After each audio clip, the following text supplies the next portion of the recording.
Welcome back to the Brocarde Show. I'm in Silver Point, Tennessee, and today I have probably one of the most unique ghost adventures that I have ever been on. You may be able to see behind my shoulders that I'm in a cemetery. This isn't just any normal cemetery. This is Cemetery Cove, and apparently this land is a portal to the afterlife. There is so much history surrounding this site, and there are so many ghost stories associated with this location. I cannot begin to tell you what has happened in this area. Now, this is just the start of tonight's adventure. I am starting with my feet on the ground, but I'm going to be canoeing down this lake in search of what lies beneath. I'm going to be canoeing directly over those grave sites, and I'm going to tell you the haunted stories along the way.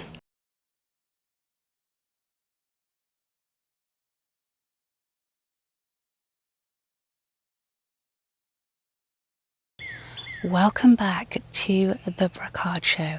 I'm in Silver Point, Tennessee, and today I have probably one of the most unique ghost adventures that I have ever been on. You may be able to see behind my shoulders that I'm in a cemetery. This isn't just any normal cemetery. This is Cemetery Cove, and apparently this land is a portal to the afterlife. There is so much history surrounding this site, and there are so many ghost stories associated with this location. I cannot begin to tell you what has happened in this area, but as you can see, the graves behind me are apparently one of Tennessee's most haunted graveyards, and a reason as to why this area is so haunted is because these are disturbed, disrupted graves.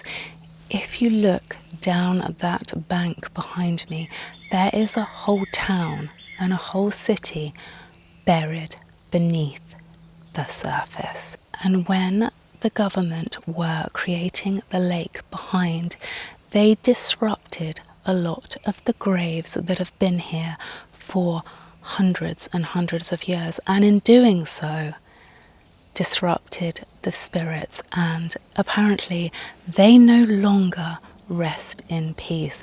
So this site is the site of some very strange paranormal activity.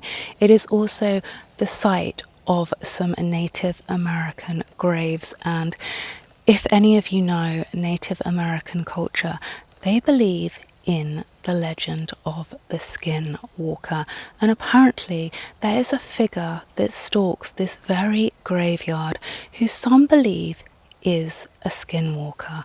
Now, this is just the start of tonight's adventure.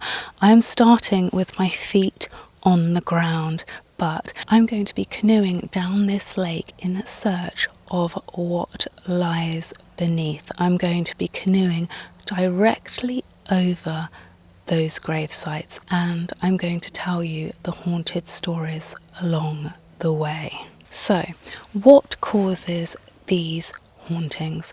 Well, as with many unrested spirits, disrespect is the root to a lot of hauntings. This site has been a lot of things over the years, and one of the most notable ghost stories, and probably one of the most graphic and impacting ghost stories from this cemetery, is apparently when this site was a school, a group of young people came into the cemetery at night. It was the go-to thing to do after dark, and a group of friends came into the cemetery, and there was one boy who was insanely skeptical. He was disrespecting the spirits, climbing over gravestones, calling on entities, basically saying he didn't believe that anything was haunting this land. So all of his friends got bored. They left him alone in the cemetery, and they left him all alone in the darkness to really discover what was going on in this cemetery. They found him a few hours later on this tombstone behind me in a pool of blood. Some people believe that he tripped and fell. Other people believe that something attacked him and pushed him to the ground. Either way, despite the pool of blood surrounding him, he survived this incident and apparently never returned to this cemetery. Well, I guess that is enough to scare off anyone. So I'm hoping that my night is a lot less dramatic, but I'm going to take a little walk around this cemetery. This is a family burial ground, so naturally we have to be respectful and not disturb the graves, but I want to kind of show you and capture this amazing, unique atmosphere. And it's sunset now, it's very soon going to be dark, so let's just take a little wander, soak in the history, soak in the atmosphere, soak in those stories, and let the journey unfold.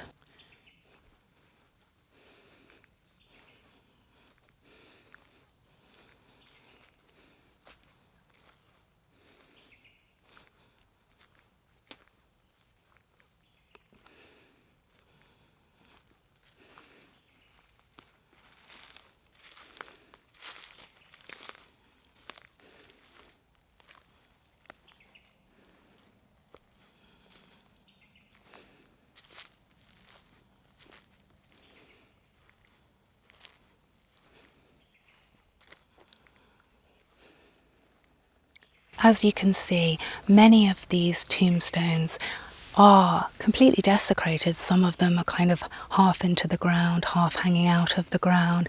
They are in various different states of repair, and it just goes to show the amount of disrespect that these bodies were shown, because people were just bundled into graves together, and some of these graves are unmarked, or they're kind of irrecognizable. The tombstones are kind of half into the ground, half not into the ground. So yeah, you can already feel like the atmosphere is changing, the atmosphere is shifting, and it's actually quite a privilege to be here. We are literally surrounded by trees, surrounded by nature, and of course the lake, which I'm going to go on in my little canoe in a bit. But it's actually just quite charming and quite peaceful, and there's graves spotted around here, there and everywhere, and yeah, it's quite an interesting place to behold.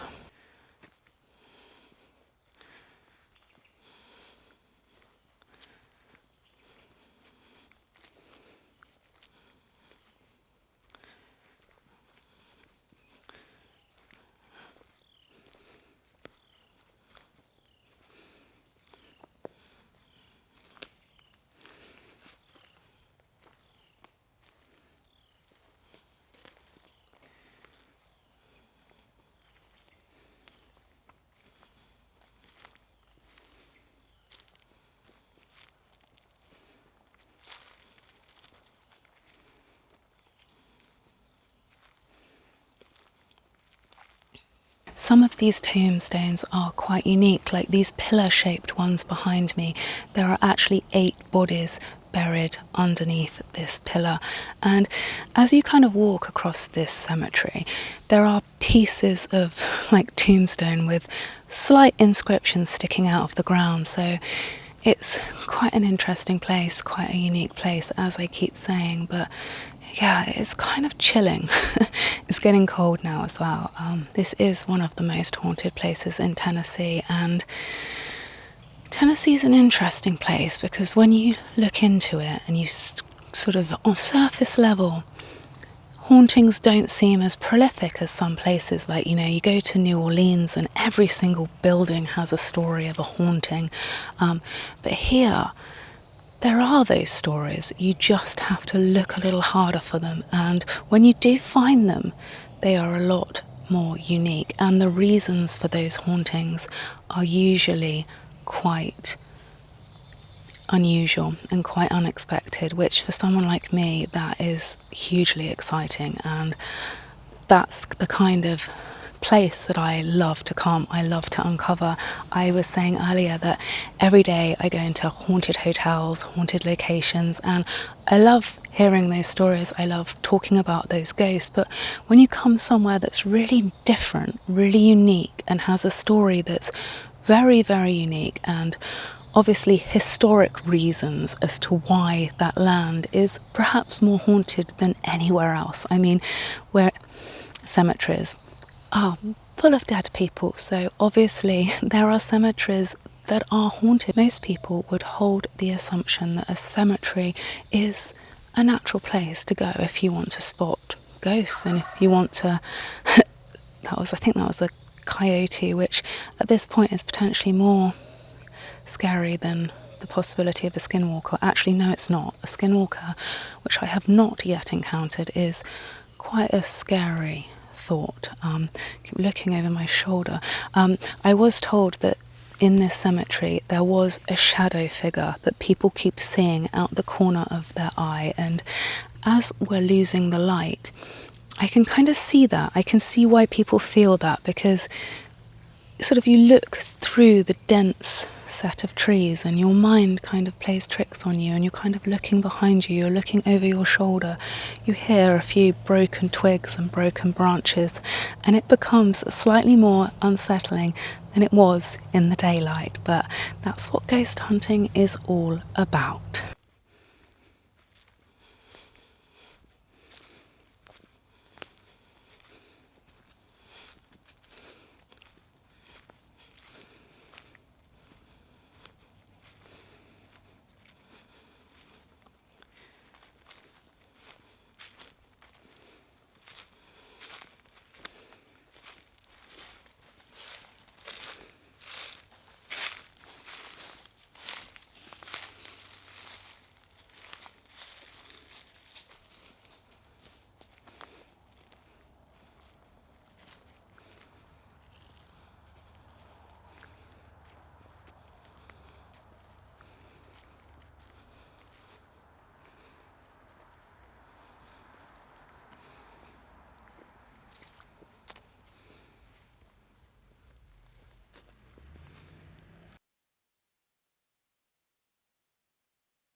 So I have just walked down the hill from the cemetery. In fact, if I look to my right, you can kind of see the trees where the tombstones are in the distance.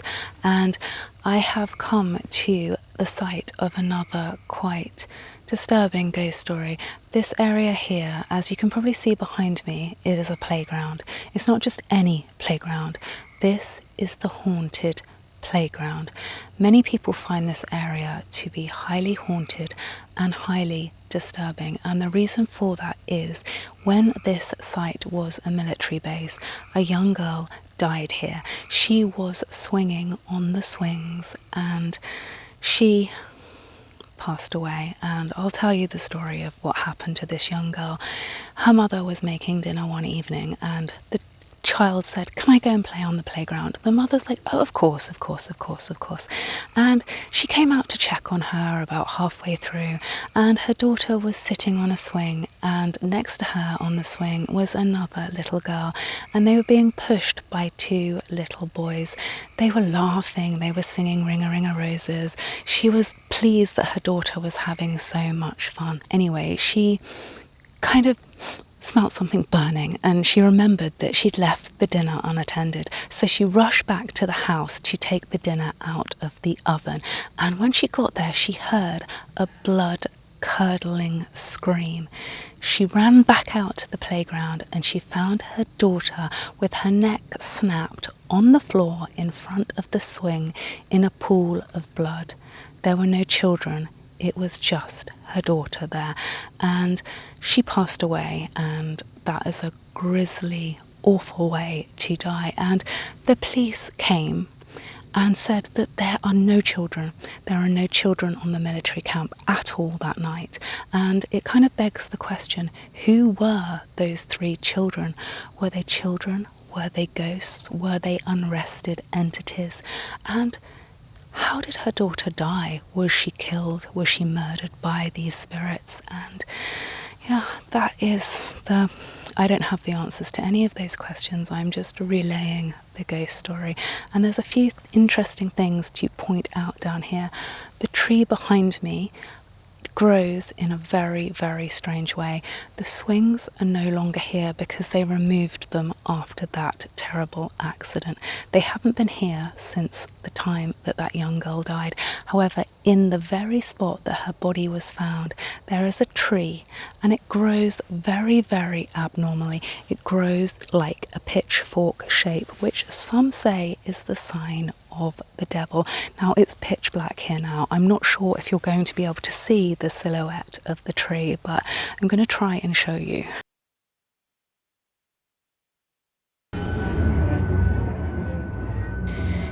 It is so dark here and there's no light in the woods at all, but if you imagine the shape of a pitchfork,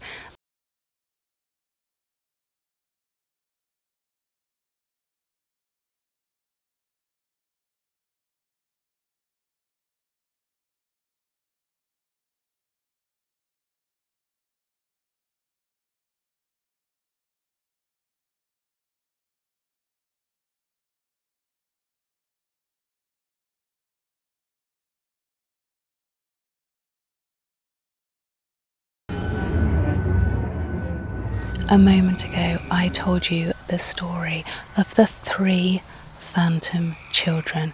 Now, there is a legend that this wood is haunted by those children, and of course the young girl that died.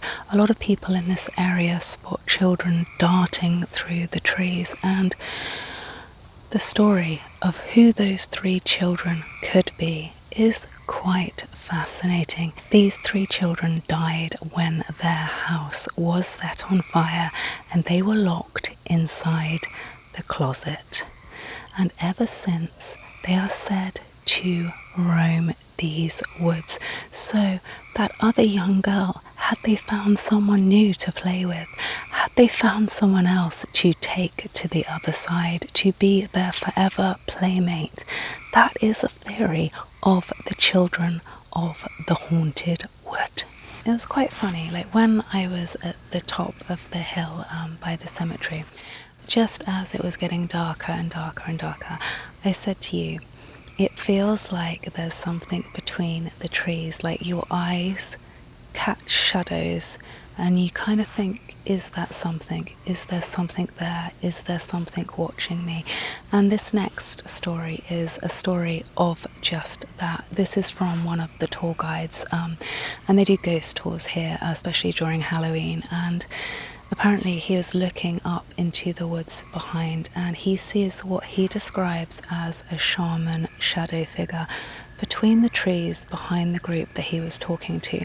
And this whole concept of skinwalkers and shaman is something that I've kind of been learning a lot more about recently. Like I recently went to Mount Wilson Ranch, as you know, and I had quite a weird personal experience in a room that was called the shaman room. So this is kind of an area that's kind of evolving in my own kind of paranormal beliefs, and it's quite interesting to hear these stories of shadow figures. And my attention always goes to where I'm being told not to look.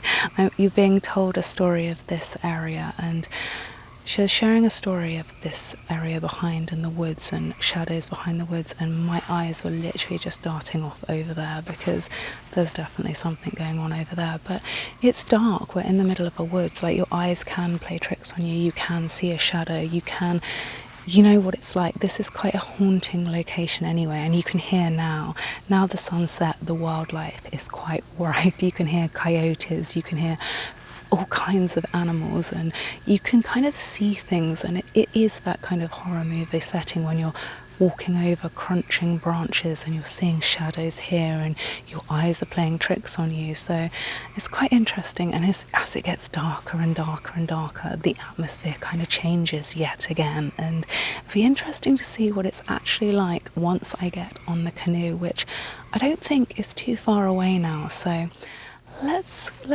anticipate that. Let's anticipate the kind of complete darkness and the cove. That will be really interesting.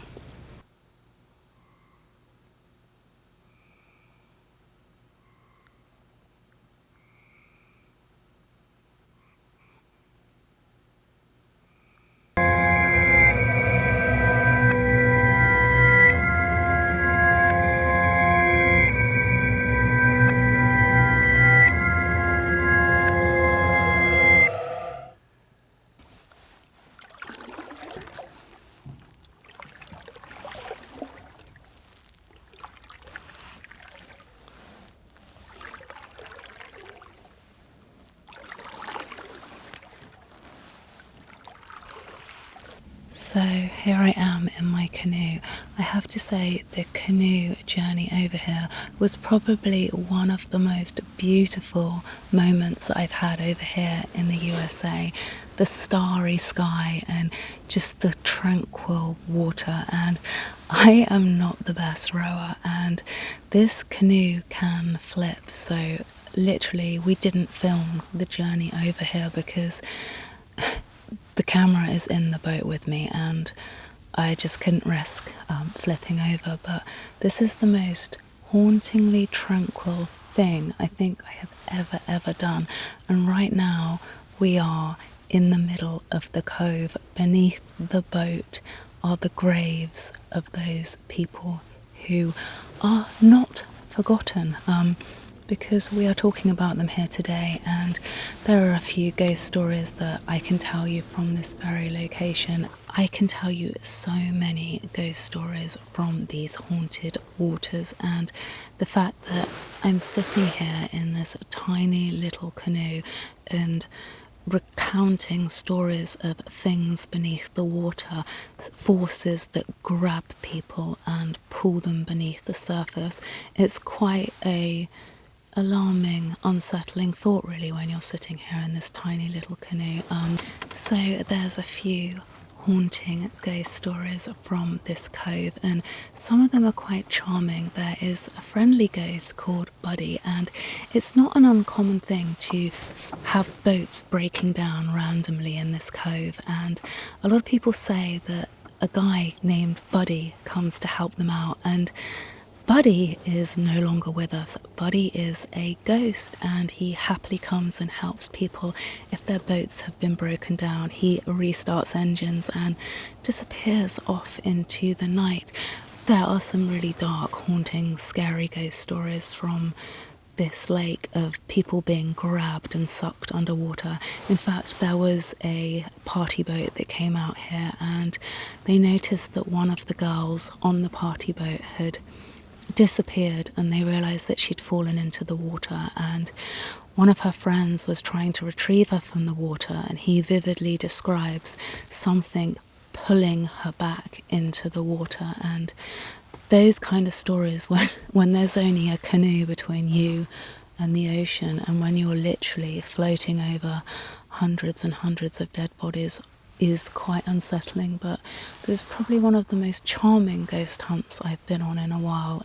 And I think it's probably also quite important to explain that a lot of the shaman and skinwalker stories come from the fact that there is a Native American burial ground here, and they are said to be also under the surface of this lake. So it's a very interesting and fascinating place.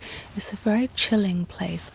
This cove is not only home to a few friendly ghosts, but it's actually home to a few rather frightening stories of people being sucked under the water. And they say that if you anger the spirits that linger under the water, they come up and grab you and take you underwater with them. And there's quite a chilling tale of a party boat that came out in the cove. They hire these, they call them pontoons, but they're sort of like day tripper boats basically. And this group of people came into the cove, they were drinking, they were having a good time, and one of them noticed that one of the girls was missing. One of her friends tried to retrieve her from the water, and he reports feeling something dragging her and stopping him from lifting her out of the water. And he kept pulling her, and her body was unnaturally rooted into the water, and he couldn't save her, and that girl actually drowned in these waters. And people believe that something sucked her underneath and claimed her soul. So there's so many stories of death and strange things happening in these waters. And there's also a really strange story about the boat that this group of people hired. Apparently it hadn't been used since that day, and it was docked up. One day they went to find this boat. It was sort of moored up, and it was no longer moored up. The guy came looking for the boat. He came into the cove, and he saw the boat driving into the wall of the cove, and the engine was on, and it was hitting the side of the rocks. And it's quite a strange, scary story. Just odd electronic faults. In fact, before I started talking, and the fact that there's probably not as much footage of me sitting in this boat as I would have liked to have hoped, is because all of our equipment failed just as we were over the haunted cemetery. So there's definitely something strange going on, and I don't know if it's because I'm blinded by the lights of the camera, but I'm starting to see kind of strange shadows. And this is really strange, actually. I can actually, I can hear, even though it is completely silent, it's just us in the canoe floating on a very, very empty lake. I mean, it's quite late at night now. It's actually very eerie, regardless of the ghost stories, but I can almost hear a kind of, I don't know if it's white noise, how you can describe it, and I don't know what that was either. But it's, I don't know, this sort of almost feels like a scene out of a horror movie. I'm expecting something to kind of tap on the bottom of the boat at any minute. And that is, kind of talking about it is unsettling me even more. So I think I kind of want to start rowing back to shore because it's really quite tranquil, but I'm kind of all too aware of the dangers of these waters, and that's before even adding a few malevolent, unrested souls into the mix. So I feel like I want to get back to dry land because I've been sitting in this very nervous position for the last hour or two, and yeah, it's a little bit disturbing, but we made it. I told you the ghost stories of the lake, and yeah, hopefully I will make it back to dry land in one piece without experiencing anything outer-worldly. But this is actually a really amazing thing to do. The team here at Canoe the Caney are absolutely amazing, and they actually let me come out here, and this is normally a thing that they just do at Halloween. This runs through Halloween season, and a group of you can come out on these canoes and explore the Caney and hear all of these amazing ghost stories. But I'm quite fortunate that they let me come out here in the middle of May to kind of share those stories with you. So yeah, definitely something to check out for Halloween. But as you know, with me, Halloween is a year-round thing. I feel like my heart is kind of It's not just the ghost, but my heart is like in my mouth because I'm almost trying not to breathe in case I rock the boat too much. And the scary thing, like the water cannot be underestimated because you can just find yourself, as soon as you stop paddling, you can just find yourself endlessly drifting across the lake, which can be quite a dangerous thing.